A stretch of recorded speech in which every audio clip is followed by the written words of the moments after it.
As always, good evening and welcome to. Or should I say, ghoul evening? Sorry, Oh, sorry, it's too soon. We've just started. shame yourself. Yeah, Shame. Welcome to this Spooktacular version of the Astroholic Live. I am Dr. Alfredo Carpinetti. and I'm almost Dr. Matt J. And tonight we have a wonderful guest. It is a historian of science, Russell Moule. Hello, everybody. So, since it's a Sunday, so we have not been drinking since 5, we're gonna start ourselves off with a cocktail. And no, not with a cocktail, No, with a shot. With a shot, yeah. This And is how I start all my Sundays. yep. And what is the shot, Matt? Do you want us to introduce us to the shot? Yes, so we're thinking that this shot will theme around some really big news that's been happening in the last couple of weeks. And you may have heard of it.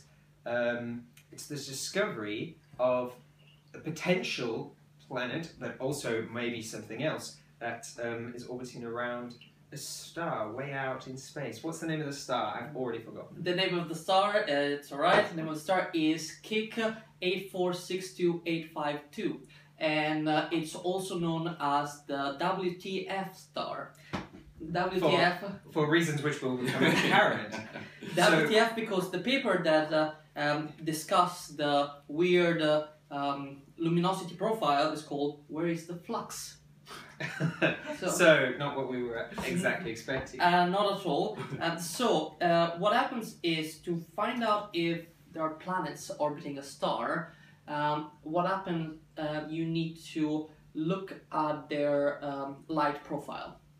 And every time there's something passing in front of the star, it has a mini eclipse. If somebody was observing the sun for far away, whenever Jupiter passed in front of the star, it would take away about 1% of the light. Around this star, whatever it's out there, took away once 15% and once 22%. And not only that is a huge amount of material around the star, these events happen with no regularity. And so people thought there could be rogue planets, could be a swarm of comets, Or even a debris cloud. or what people might have speculated is there is a giant alien megastructure like a Dyson sphere. It's interesting, entertaining. I'm not going to be saying, oh, it's not aliens, because most likely it's not aliens, but it's important to look into this thing and to be skeptical but be open to the possibility. Yeah, and for those of you that don't know what a Dyson sphere is, this is a hypothetical structure that scientists have kind of proposed that could be created that would surround the sun in any system that would harness all the energy possible given out by the sun. So effectively like a giant ball surrounding the sun to trap all of its energy and use it. And this is the megastructure that everyone's kind of jumped to the conclusion that, oh, that's why the light's acting all funny around the star, because, you know, not only is it definitely aliens, it's definitely aliens who've created some ridiculously large megastructure that's managed to encompass an entire star, which is definitely likely. And since it's all about the mystery, we're gonna have a mystery shot because I'm just mixing stuff that was more or less left over. So, no idea what it's gonna taste like. So it's gonna be apricot brandy, rhubarb vodka, and What, sorry? rhubarb. Rhubarb. He means rhubarb. Rhubarb. No. Rhubarb. Yeah. Is that some formaldehyde you're putting in? Yes. Yes, so apricot brandy, rhubarb vodka, and Blue curacao. blue curacao. Obviously blue because it's space. Yes, of course. Thank you very much. So, to the first cocktail of the evening, the What the Flux shot. What the Flux shot. The What the Flux shot. Cheers. Cheers! Cheers! That's actually really That nice. wasn't bad, actually. Yeah. You see? Probably aliens then. Good stuff. So, this is Spooktacular Astroholic, so we're going to talk about some spooky stuff. There's very little spooky stuff about astronomy, but we have historian of science, we have life science, so there's going to be a lot of spooky stuff from there. Yeah. And if Russ, you want to start and tell us something? Sure. Yeah, so we'll be deviating from our, just for anyone who's just joined us in this Spooktacular episode of the Astroholic Live, we are deviating slightly from our normal format of discussing the latest science news to include a few spooky science-based stories. And now to take us away with our first tale of the night is our historian of science, special guest Russell Moore. Hello, thank you. So, as it's Halloween and we're talking about science, I thought it'd be a good idea for us to talk about some mad scientists. So, what's a good example of a mad scientist we all know, love? Dr. Frankenstein. So Mary Shelley's story was first published in 1818, and, well, it took the world by storm. And everybody sees it as an act of fantasy, maybe some scientific hubris. But what few people realise is actually based on genuine history and genuine scientific ideas. Mary Shelley was actually inspired by many scientists from previous decades and previous centuries. So there was actually a real Dr. Frankenstein. His name was Johann Dippel, and he lived in Germany, in Castle Frankenstein, in 1673 to 1734. He wasn't so much what you'd associate with the modern mad scientist, but he was involved in trying to prevent death. And he thought he'd find the elixir of life by carving up bodies that he'd dug up, presumably, and made what he called Dippel's oil. That was made from boiled bones, blood, and other bits of offal that he could find. He argued that this particular thing would prevent demonic possession, but also prolong life. Would you drink it? Yeah. I hope he Open flavoured it, it. rub on it. You know, this was an interesting. Well, I'm pretty certain we're going to drink some things that are far worse tonight. But Dippel, he was interested in prolonging life, not resurrecting. So he isn't really probably the inspiration for Mary Shelley's Dr. Frankenstein, and I think it's the association with digging up dead corpses that kind of got the idea. But Shelley did visit the area, and probably that's where she got the idea of the name Dr. Frankenstein. Moving forward a few 100 years or so, and in the late 1700s, you have the arrival of one of our first crazy Italian scientists, Luigi Galvani. I love Galvani. You know Galvani? Yes. So he Not became. personally. You're Love it. going to tell me you're descended from him, aren't you? Galvani in the 1780s was experimenting with what he called animal electricity, and so he was taking frog's legs, tying them to a piece of metal and to a roof, and in a thunderstorm, typical mad scientist, in the thunderstorm he was observing how the frog legs would twitch. And he came to the idea that this was signs of some sort of electrical life within the severed limbs of the frog. But it was actually his nephew, Giovanni Aldini, who then became the most famous for this idea. He took his uncle's idea, what became galvanism, and took it on tour in the UK in 1803 in Newgate.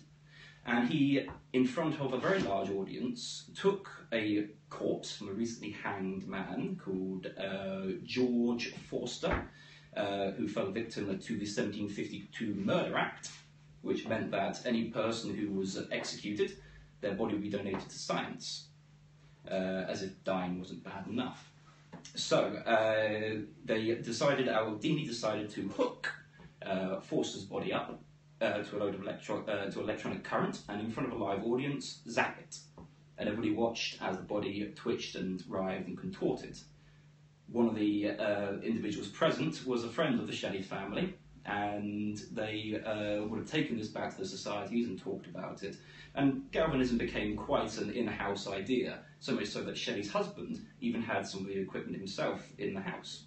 So this For what use? for what is, well, you know. No, well, it's one of my favorite things about Mary Shelley. She is the mother of sci-fi, science fiction. And probably because she was bored having another threesome with Lord Byron and her husband. Wow, it's an electronic mix. What I love is that the original guy, what was his name again? Not the nephew, the... Johan Dippo. Yeah, no, with the frog's legs and the electricity. Oh yes, Luigi. Yeah, I like how Mr. Luigi, here's the only way, the best way he thought to get electrical current to go through frog's legs was by sticking it out in a thunderstorm, hoping to get lightning. I'm pretty sure... No, Volta hadn't invented the battery yet. We were... He was inspired by it was Galvani's inspired work. by Galvani's work.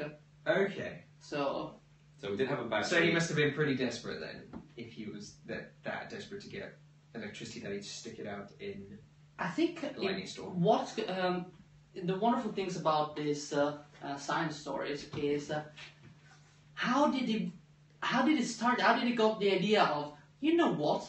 How about I take a frog's leg, I connect it to metals, and I go outside in a thunderstorm and see what happens. It was the rage of the day. Everyone was going out with electric in thunderstorms and tying keys to kites and seeing what could get electrocuted. Yeah, I think what happens when, oh god, I don't have Facebook, Exactly. 200 years to TV, what am I gonna do tonight? I'm gonna put some frogs attached to metal in a thunderstorm. It sounds like a hoot.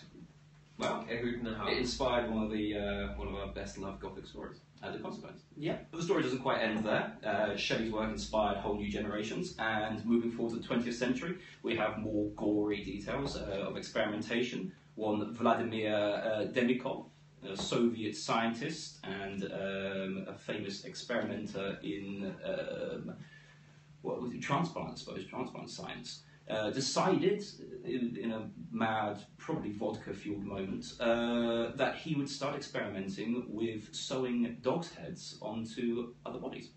And so he famously sewed a dog's head and its front legs onto the back of another dog, and actually managed to keep them alive for at least 2 weeks, both dogs eating and drinking and apparently thinking. And this wasn't bad enough. About a decade later, Robert J. White, an American scientist this time, decided to do the same with monkeys. And he actually transplanted monkey heads onto other monkeys' bodies and actually kept them alive for quite long periods of time. And it was quite clear that the monkeys were very much thinking and were very much aware of the circumstances they were in. But unfortunately, given the nerve damage, they couldn't move from the neck down. And all of this taking place in times where there was obviously much more lax rules around the ethics of experimentation.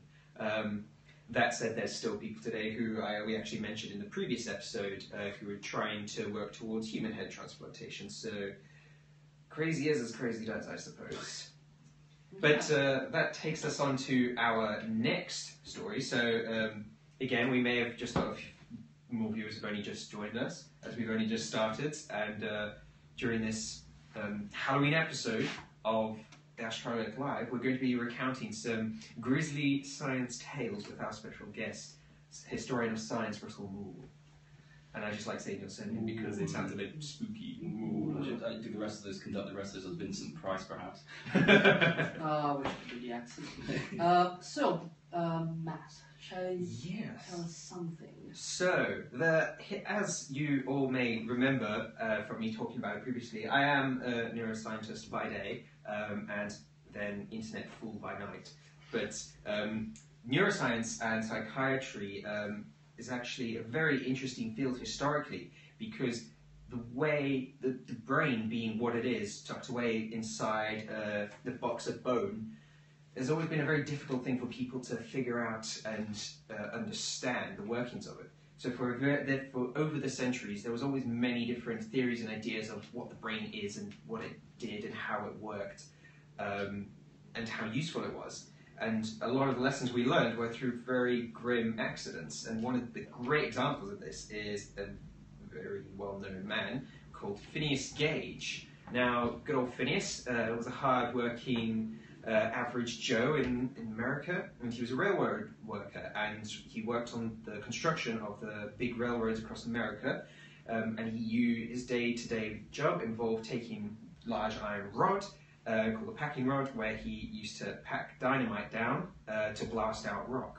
However, no health and safety in those days. He was packing down some dynamite when it just went off, and this iron rod went up through his left cheek, behind the eye, and straight out the top of his head, completely destroying his left frontal lobe, I think. Yes, that is. I tend to forget it because if you see pictures of this and you Google it, it's a pretty grim situation. You would be mistaken for thinking his whole brain was just mashed. But anyway, it's at this point when people were amazed to realize he was still alive, that they rushed into the doctors to try and figure out a way of helping him and keeping him alive. And while he did end up making a full recovery, there was some certain changes about him that they'd noticed. And the biggest thing was his personality. So while his friends and family had noted before that he was a very mild-mannered, respectful man, he became extremely irrational after the accident, very aggressive, and he did things completely out of character for himself and with almost no care for his own safety or that of anyone else's. And what this taught us was it added a lot of discussion to the fields of neuroscience and psychiatry at the time, and it helped formulate the idea that different areas of the brain are responsible for different aspects of personality and function, and that eventually led to people discovering that the left temporal lobe left frontal lobe is involved in the formation of your personality, which was destroyed effectively in his accident, and so the person he was, his personality, was gone. So it was quite scary because a lot of people, there were rumours that he'd been possessed after his accident, and there was all sorts of other supernatural things going on. But the even more fascinating thing is that many years later, he actually recovered a lot of his social skills, and his personality tamed quite considerably. And that also taught the fields of neuroscience and psychiatry more about the plasticity of the brain, which is the ability of it to adapt to changes. So, poor Phineas Gage. If you'd like to read more about him, there is a link that's going to be tweeted around about now. Sucks for him, but good for us, because now we know, and we don't have to mangle any other people's brains to figure out more stuff. The story of Phineas is beautiful in a sense that it's just so unbelievably gory. And it's one of those few ones where the horror leads on to something constructive. But there are other details, finer details within that story that are worth, on a night like this, talking about gory signs that need pulling out. I remember reading, back when I was doing my masters, some of the first-hand accounts of Phineas after the accident. And you said he was rushed straight to the doctors, and he wasn't. He actually went home and actually went to the lodges that he was staying at the time, and the doctors came to visit him. And the doctor's notes upon visiting says that he was expecting to find a corpse, and instead found a man sat up in bed chatting away to fellow people. But as the man was talking, as Phineas is upright in his bed chatting away to people, he stops momentarily and coughs and goes, and pulled a lump of brain from inside his mouth.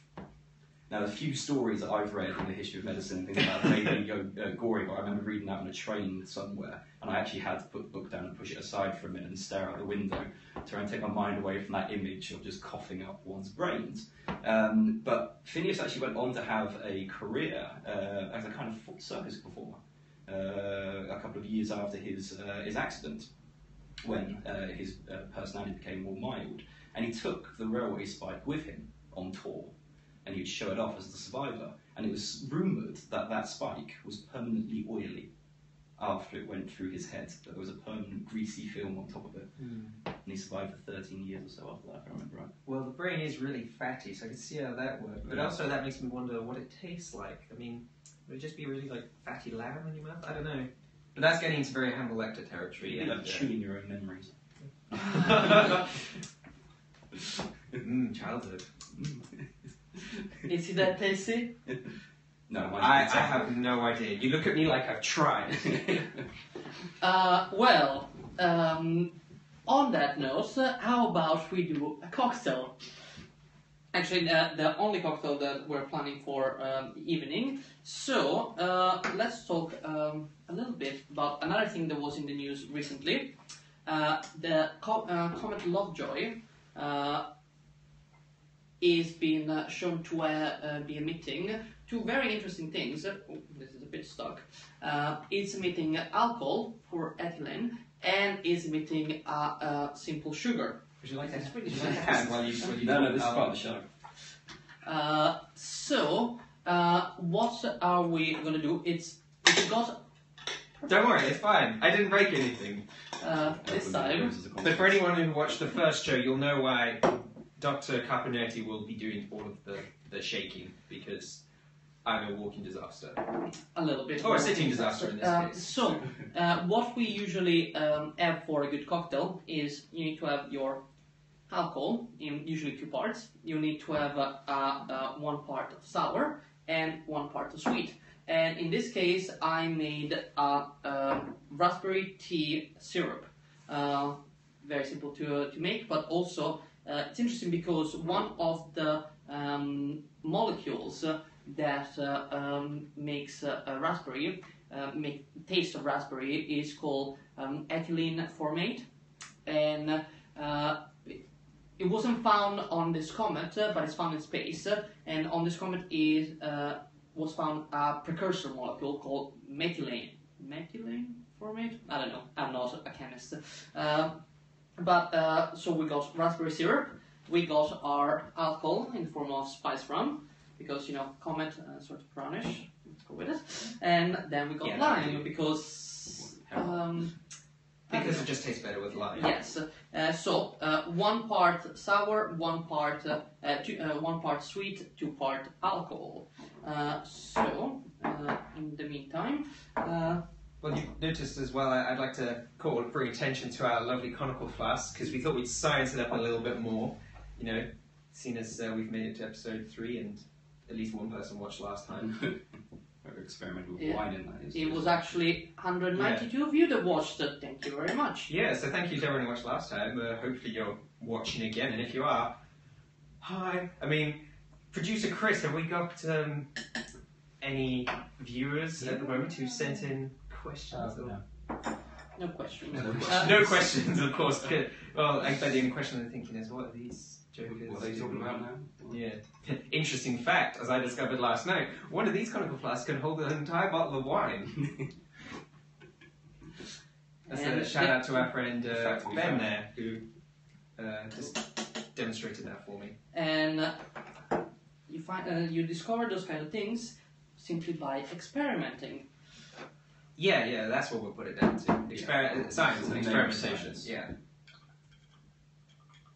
You can justify anything by saying if it's done in the name of science.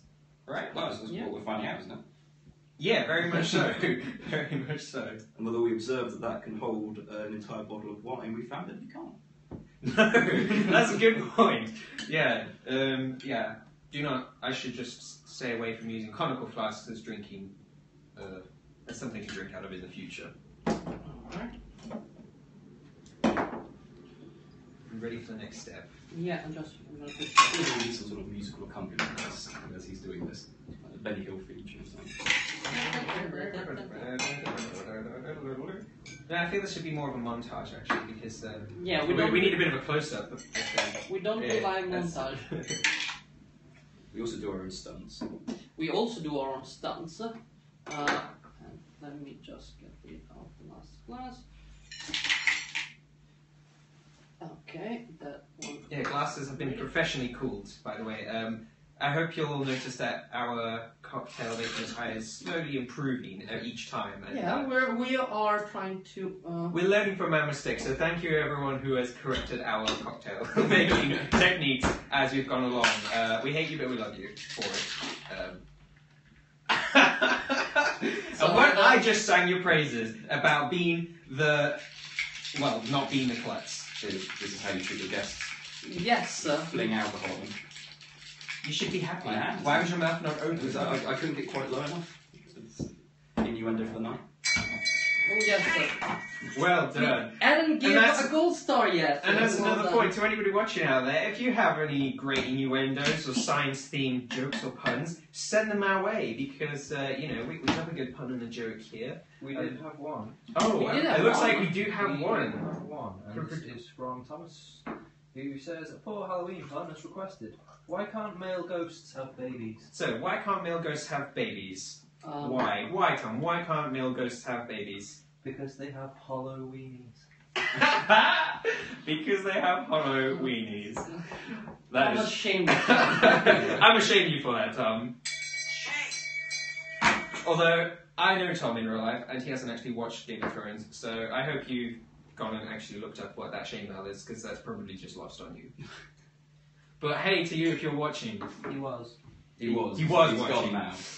Oh, we're gonna have words about that tomorrow, Tom. Oh, so professional.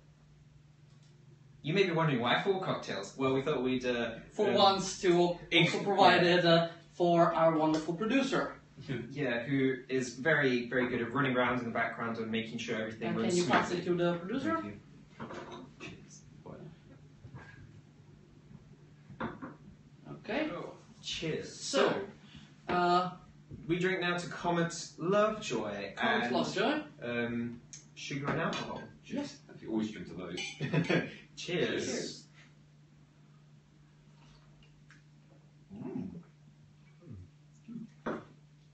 Everything's much more tasty this time around. Yes, I'm getting so much fun. I at think this. we've all kind of got a bit tired of putting nasty things in our mouths. No ice. It was the ice was in and frozen. It's well, we could try this as a sort of daiquiri thing. All right. So we heard from the historian and the neuroscientist. It's my turn finally. So, what will you be recount? Oh So- my word! What are you going to be telling us today? There are there were If two anyone stories. Actually, there are 3 stories that I wanted to mention. They're quite short. One, unfortunately, I can only partially verify it, so it might have been a little bit of an urban legend, but I'm going to mention it. But the first one is about, well, they're all about the early days of human space flight, because they were the very, very scary days.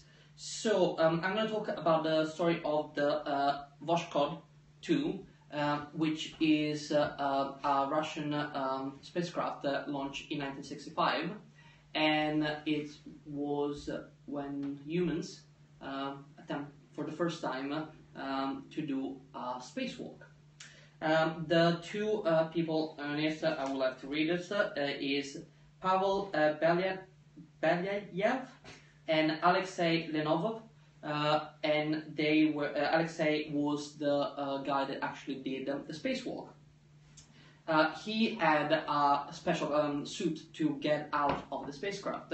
And what happened, the moment he got out of the spacecraft, he realized that the suit began to inflate, and the rubber became very, very sturdy, so much that he couldn't really move. He was out there in space for 12 minutes. He managed to get closer to the spacecraft entrance again, and he realized that he didn't fit. And so what he actually had to do is to deflate the space suit in space and get back in. And you think, oh, that must have been scary.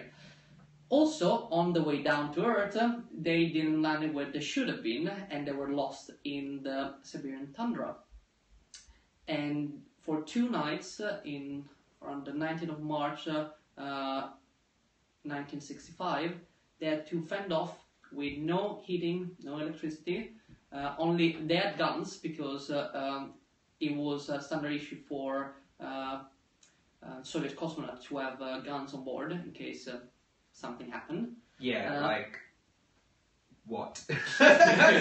What is the one? Like, what is You're the first. You're some of the first humans in space. What on earth are they going to need guns for? None that I'm like asking you. I'm just like, what were they thinking at the time? Like, who do they think they would come across in space that they would need guns. It was, I think it wasn't much for space, hopefully. I don't think they were that paranoid, but they were very paranoid about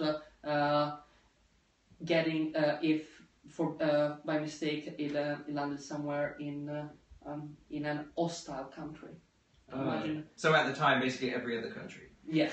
Because Well, apart Russia... from the Soviet bloc. Anywhere outside the Soviet bloc was basically hostile to them at the time. Yeah. So I was thinking that they had the guns up there to keep them protected from the angry animals that had all been left up there.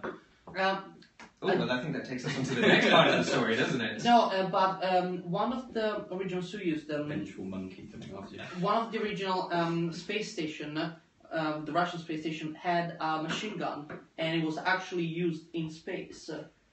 But it was, I can't remember the details of the story, and so I'm going to tell the story at Christmas next month. An inspiration for Space Invaders.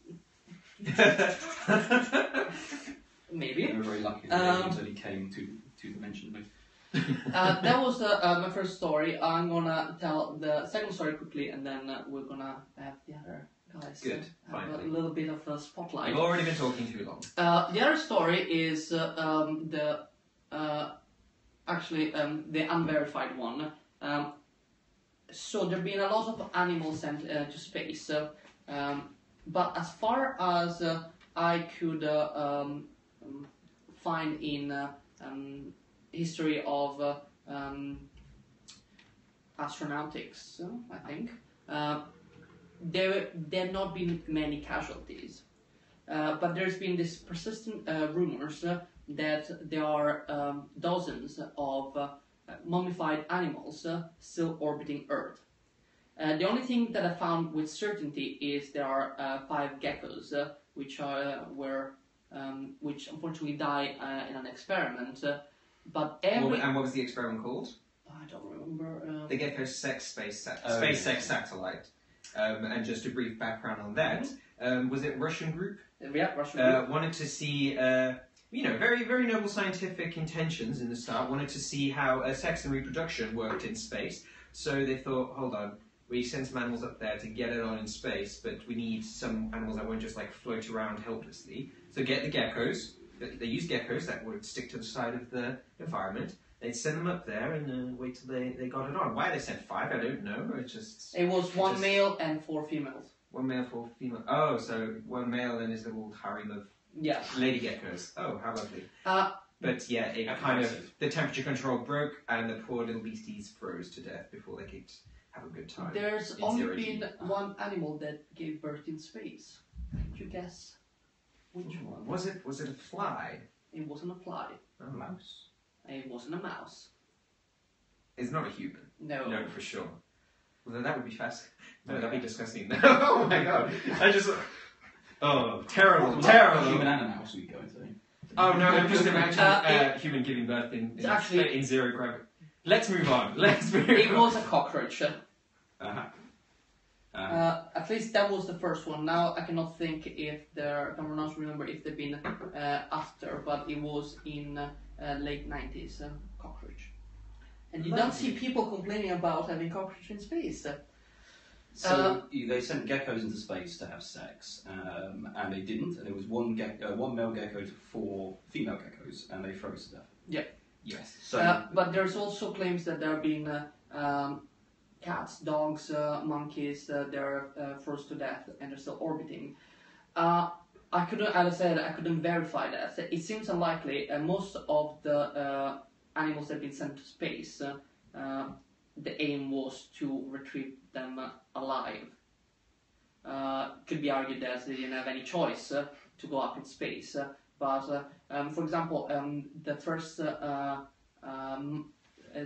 monkeys were sent by NASA, and the first 2 monkeys that orbit around the Earth. One of them unfortunately died of an operation a few days after being back, but the other one survived for over 30 years. And after coming back. After coming back. I missed that detail. I thought in space.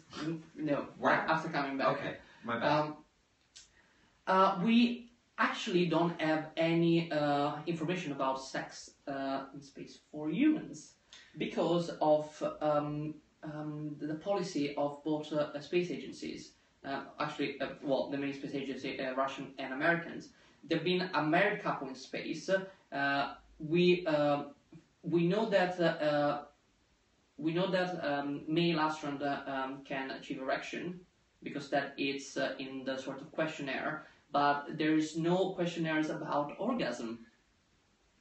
So it's an interesting fact, and I had once had a chance to talk to one of the head medical doctors at NASA, and I was, well, you know me, I was quite direct and asked, so what is the dirt? And she said, we don't ask, we're not allowed to ask, as long as everyone is healthy, psychologically and physically. Well, they do say regular sex is good for you. Well, they say that, they know that it is, so... Well, it's the problem with... We're not claiming anything, because there's no actual proof, but you can come to your own conclusions. Exactly. So on this subject of animals in space, I've always been, you know, ever since seeing Aliens back in the 80s, I've always wanted to send a sheep into space. Why is that, Russell? Why would you like to send a sheep into space? Because apparently, in space, no one can hear you scream. No. That was actually pretty good. No. I think you need a gold star for that one. That was fantastic. Give him the pack. Make me festooned in gold. Anyway, well done, already 2 for We you. have a comment from Dave who asks, did they mean for the cockroaches to hatch in space, or was the spacecraft just unusually dirty? No. They mean for cockroaches to action space because we didn't want to. Okay, it wasn't. Come on, it wasn't that good. I still want to have a chance of getting some stuff. What actually happens is that we have no idea what happens to offspring of something that was born in space. Gravity affects you significantly. Your bone density. In humans, the inhabitant of the ISS, the International Space Station, they need to train 2 hours a day to maintain muscle mass. But there is one thing that I cannot fix is bone density. As soon as you're in space, you grow, I think, 2 or 3 centimeters. Your spine comes down, get it, and your bone density. In height, not in height. anything else. Yeah. No, I'm not going to space one. Well, we already know that astronauts can still achieve erections. Yes. Whether the 0G adds to that, we don't know. But like I said, we could speculate. Yeah, well, the next story can be related to that, but what we want to understand is how offspring change in space, and cockroach are easy, and you can see simple modification, exoskeleton are easy to analyze. Not in These sense, easy cockroaches. But also, if you ever needed any more proof that nothing can stop a cockroach and that they will take over the world in the event of an apocalypse, this kind of just adds to it, right? I mean, a bit, but if we're talking about animal space, then tardigrades are the amazing thing.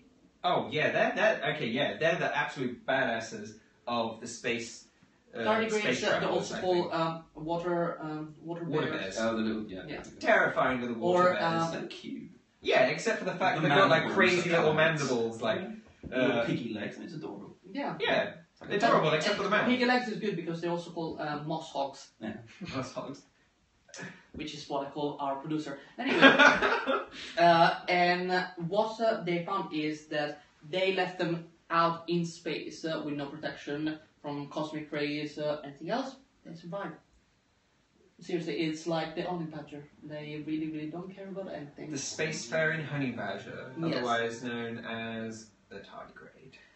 Alright, since that we're Latin? talking about biology and stuff that moves. Well, okay, so since the ball is in my court, Yes. as it were, I thought I'd recall a fascinating tale, very Halloween themed, and I'd talk about werewolves and the origin of werewolves, or the condition of lycanthropy.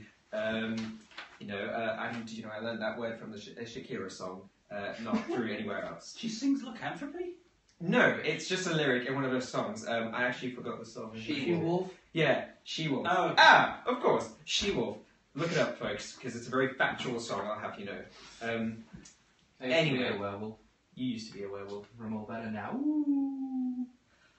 Shame. shame him. Yeah. This is why the producer stays behind the camera. Exactly. Enough from you, Chris. Thank you. Anyway, so we all know werewolves. You know, they're those beautiful, amazingly well-groomed people on TV who every now and again turn into really large dogs. They look really fluffy, right? Well, actually, it all started a bit different to that, and back in between the 15th and 17th centuries, when a lot of witch hunts were also happening at the time, there was also werewolf hunts, or a lot of trials against wolf charmers, as it were. And there was a lot of sort of mystery surrounding the subject at the time, and a lot of rumours as to how these things came about and where werewolves were. So there were some people who claimed to see people transform from man to wolf, and there's others who recall seeing people howling at the moon like a wolf does. And bear in mind, in between 15th and 17th century across Europe, there were also a lot more wild wolves at the time, whereas there's not really today. Can I make an interruption there? Yes. The wolves don't howl at the moon. Hmm? Wolves don't howl at the moon. Sorry, yes, they don't. But that was That was what believed. Oh, yeah, sorry. that was believed as what they did at the time. It's not what they actually do. Correct. Thank you, but no, it's what people thought wolves did. They thought they howled at the moon, not just because wolves howl to communicate, amongst other things. So anyway, it turns out that a lot of historians of science, people like Russell, have come across many theories as to why people sort of invented this idea of the werewolf. And a lot of it comes down to misunderstanding of disease. So one of the main candidates for the werewolf mythology is people who suffer from a congenital disease called porphyria. Now, porphyria is a condition where your body... Like Joseph III, thank you. So it was great having you here. You're just like human Google for dates and people. That's what I do. I get pissed and throw in awkward conversations. You must be a hoot at work parties. Also choke on ice regularly. Anyway, so the condition of porphyria is where your body doesn't produce enough of this enzyme to convert molecules called porphyrins into something called heme, which is part of your red blood cells that carries oxygen. Is in hemoglobin. And then what happens is, without being converted into heme, this molecule tends to accumulate in areas of your nervous system and under the skin, causing light sensitivity. So sufferers back in that day, before there was any sort of treatment or knowledge of the disease, couldn't go out in the daytime because it used to, the reaction of the sunlight with the molecules in the skin would burn them.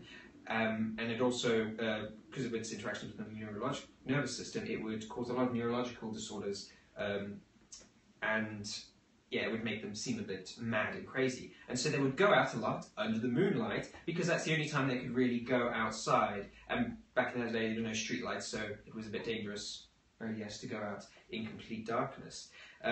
So that's a big thing of where it came from. There were other other suggested diseases that people thought could have started these rumours, such as hypertrichosis, which is a really, really rare condition where people grow excess body hair all over, and it is also known as werewolf syndrome. But that was also really, really rare, even today as well as in medieval times. So it's highly unlikely. And there was also some there's only 200 reported cases throughout medical. Yeah, exactly. It's extremely rare, so highly unlikely. And there have been some reports also as well, some theories that even Down syndrome people have contributed. I could not find any other information apart from the fact that Down syndrome was mentioned in relation to one of the theories. How a person with Down syndrome could be linked to being a werewolf, I have no idea, but it was out there. Funnily enough, the idea of being bitten by a werewolf and having some kind of virus transmitted is a much more recent addition to the werewolf myth. And back in days of old, ye olden days, that didn't form part of the werewolf conspiracies. So any sort of theories behind rabies, whatever, is totally false, because obviously all the rest are much more likely. So yeah, that's the fascinating history of the werewolf bit, Russ looks like he might have something Oh, to add to that. Just leaning forward, shaking your head at everything I say. Go on. No, you're I'm calling you Google now. Google, I'm Google, am I? I'm Google. Google Move. That's better than Russell, to be honest. Wasn't my name, just sounds like a noise. Anyway, so werewolf isn't going way back, more than the 60s. The witch craze of the 17th century. It has prehistoric roots, more than likely. But you also have cases of the Vikings were being associated as forming similar tropes to the werewolf, where the berserkers, who were like soldiers who would run into battle, wearing basically nothing, naked, but they were famed for having taken hallucinogens, and they'd go crazy and rampaging without armour and protection and acting like animals, and they were sometimes referred to as the Wolfmen. And so there's the kind of earlier traditions of that there. Some of the early ideas for becoming a werewolf were things like pacts with the devil. Apparently drinking water from the footprints of a wolf would turn you into a werewolf. Being cursed by God? Being or cursed by the gods. I'm just wondering what possessed anyone to take a drink of water from a wolf's foot imprint. I mean, well, it's I guess it was, like, how long ago was this? Sorcery. So we're talking many centuries ago, early 12th, 13th, 14th century. I think I'm glad people are generally smarter today. I think what's interesting is there are some people during these trials that self-accused of being werewolves, but claim to be the hounds of God, and they would fight against demons. Ben and Dante. Yeah, and what's interesting is that now lycanthropia, which Matt mentioned, is actually a clinical condition. Clinical lycanthropia is people that believes that they were animals. Actually, interesting enough, every culture has were animals. In Southeast Asia, you have were tigers. In Africa, you have were hyenas. In South America, you have were jaguars. In Japan, it's a big mix. You have a lot of animals that can turn into people, like the foxes, the kitsunes, and it's slightly different. But it's very interesting that they, on two cases of people suffering from clinical lycanthropy, they analyzed their brain. They had a scan of their brain, and they realized that these people had weird activities going on with the area associated to feeling the body, so that the sensation that they were mutating in a different animal, for them was actually absolutely real, which is terrifying, I would say. That's to shamanism as well. Yeah, and that's quite an interesting phenomenon, actually, that where because obviously through brain scans and stuff, people can tell quite clearly when someone is lying and when someone is telling the truth, because you have all sorts of different mechanisms at play when you try and tell a lie and effectively invent an alternative truth or an alternative reality. But with people with conditions such as this and many others, of even within psychosis and many more, it's quite scary that people can genuinely believe that these things are happening to them, that they are turning into animals, that they are seeing monsters and animals. Yeah, because for them it's real. Yeah, so and that presents a great challenge in trying to help people with these conditions, because it's one thing to know you're seeing something and you think it might not be real, but when you genuinely believe that that's what's happening, it presents a great challenge to psychiatrists and neurologists. How can't you feel that you're changing into an animal? It's for them it's not like, oh, I suggested, I got into the suggestion. It's not a delusion. For them is absolutely real. You cannot trust your senses. On that cheery note. On that cheery note. Yes. What else? Are we moving on? Moving on Yes. to Yeah, we're back to go, Mr. go, Moon. go. Yes, carry on. Sorry, I don't get the presenter's signal yet. It was we got It's code for jazz hands. Jazz hands. We've just not given the jazz hands. Get it going. So moving on to a slightly different story. So talking about science, we've been talking about science and its ideas that have become more horrific or explanations of supernatural events retrospectively. But now I want to move on to just discussing science and the supernatural. And the actual... We need some sort of canned Oh, noise. hold on. He's topping up there. I mean, come on. I'm a little bit empty here. This is appropriate. I can't do science on empty. Get the spirits out when I talk about them. In the 19th century, obviously we probably all aware of spiritualism, and these days, thank you, it's dismissed as Hockham and exists on the fringe of society in many ways. But in the 19th century, it was very much viewed as part of the intellectual world, and active scientists, very famous scientists, would get involved in actual pursuits to try and prove the existence of the hereafter. And some famous ones was Alfred Russel Wallace, who was the competitor and later friend of Charles Darwin, who tried to publish a similar theory, actually prompted Darwin to publish on the origin of species. Anyway, Alfred Russel later faded into obscurity. Is this the same drink? Faded into obscurity, whereas Darwin glowed. And one of the reasons for this is that Alfred Russel started turning his attention to spiritualism and pursuing that as a science. Darwin always referred to this then as his little heresy. And in 1869, Alfred Russel published on the science of spiritualism and how this should be something all scientific endeavour should be aimed towards in the Quarterly. And he wrote that the human mind, and this was the crux of what he was working on, could only be explained by an overriding intelligence. To which, prior to actually the publication, Darwin actually wrote to him saying, I should be intensely curious to read the Quarterly. I hope you have not murdered too completely yours and my own child. Is that an old school burn there? It sounds like it is, but I can't quite pinpoint it. This is traditional burning here. This is the type of thing that now would take place on Twitter. By keyboard warriors and internet trolls. So this and accompanied by a bit of a... I can imagine Darwin kind of doing this now, just writing it and going, booyah! And then realising there's no one else around. Well, I hope you send him a nice postcard afterwards saying, okay, so only one of us survived. Yeah, only one of us survived. I'm writing, I'm very sorry for your failures and drying my eyes with my money. Alfred Russel actually ended up fading into obscurity, and his ideas later came back to haunt him. Wonderful pun for him in there. But there are other scientists who actually benefited from the pursuit of studying the supernatural. And ones that people tend to forget is Alexander Graham Bell. Oh, more stars. For the haunting. For the haunting, okay, thank you. Alexander Graham Bell, his first investigations with the telephone and the invention of the telephone were all part actually of a general large... From an Italian, but... You say that like it matters.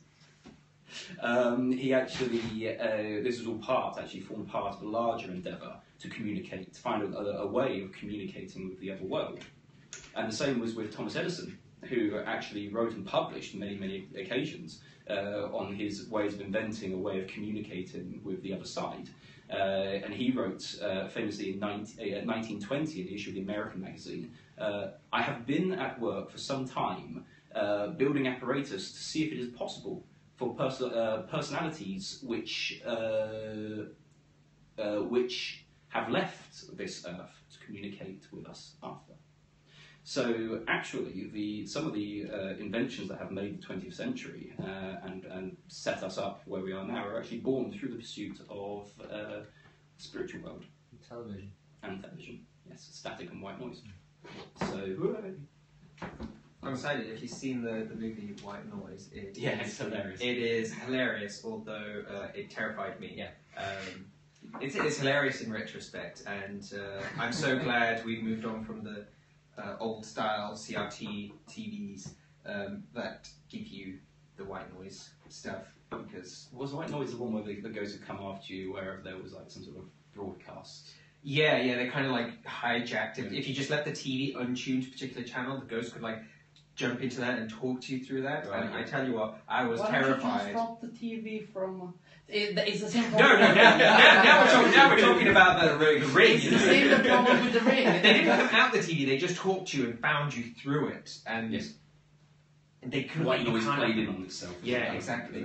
Hold the TV. But that actually leads into a very fascinating phenomenon where basically Science. and we're back. see science, we can get science into anything here and get into a lot of stuff. But What phenomenon? there is this, a phenomenon which name I've literally just forgotten, but it's where if you are exposed to a lack of stimulus, you start to create things to see because yes. your brain is accustomed to its whole life being subject to stimulus, and if with a lack of stimulus, your brain starts to fill in the blanks basically and create things. So if, for example, there is these noiseless rooms that exist in the world where they have such extreme sound insulation, there is only a fraction of the normal background sound coming into this room, and people have been put in there. Anechoic room. Anechoic room, that's the word. People have reported almost going crazy or psychotic episodes where they feel like they're losing their minds because, and they have all these auditory hallucinations because without that constant stimulus, which our brains are used to, we invent things. And this is probably where a lot of, well, I'm guessing, the person who made White Noise, the movie, But got his idea from. it's also- Other mediums actually use it as a method for trying to find information. Because again, if you're looking for something, you can see it, you hear it, you find it. Exactly. But that's the sensory deprivation. There was a series of studies in the 1950s. Sensory deprivation, you are just on it with all this terminology today. I mean, I probably did. Exactly, that's why we've got It wasn't you. just a random person on the street. It was. Yeah, in the 1950s there was experiments into brainwashing, effectively, in America and the UK. And they were actually funded by the CIA. Conspiracy. Good old CIA. You know, get your tinfoil hat and start talking. But anyway, the actual legitimate scientists looking to see what would happen to the mind under sensory deprivation. So they set up these chambers and they set up experiences for individuals, volunteers, who would have themselves like blinded. They'd have like things put over their eyes to stop them seeing. Their ears would be muffled so they couldn't hear anything. They'd have cardboard tubes put over their fingers so they couldn't touch anything. And they'd be kind of suspended in a warm liquid so that they couldn't even discern body temperature anymore. So they had no sense of where they were. And they actually, all of them, lots of people nearly lost their minds as a consequence of doing this for a long time. And this is where we learned that actually this becomes a very useful technique for getting information out of people, led on to some extraordinary rendition situations. Anyway, but the people who were in the initial trials all reported having some sort of supernatural experience. They talk about feeling presences of other people, voices, seeing things that weren't actually there. So, yeah, fits with what you said. Yeah, thanks, yeah, for sort of backing me up there. But, yeah, but no, it's absolutely fascinating.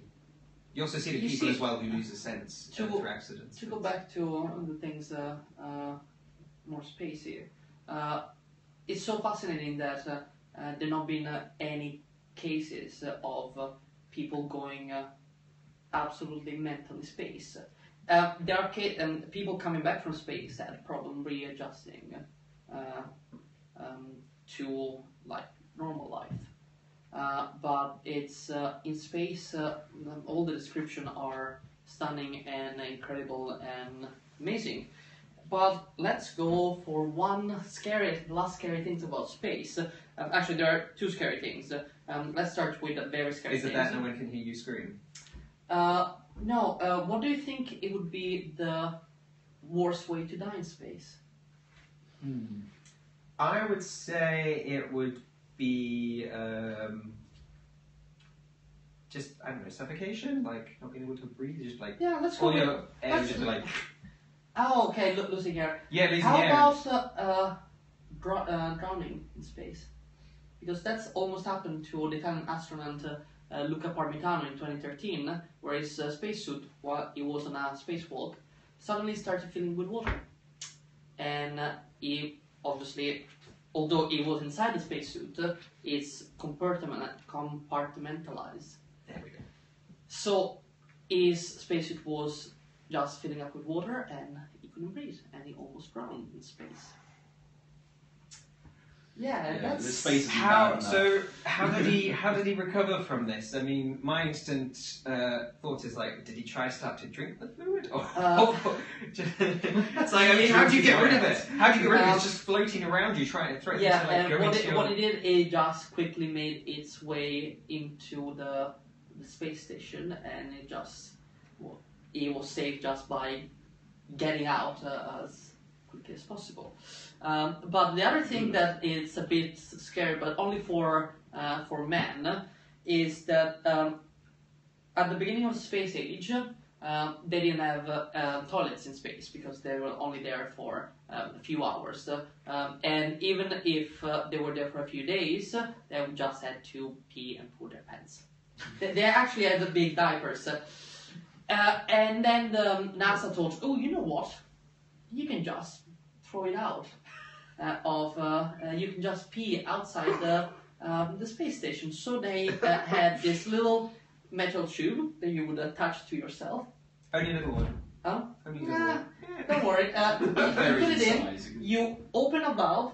They would open it to outer space. Mm-hmm.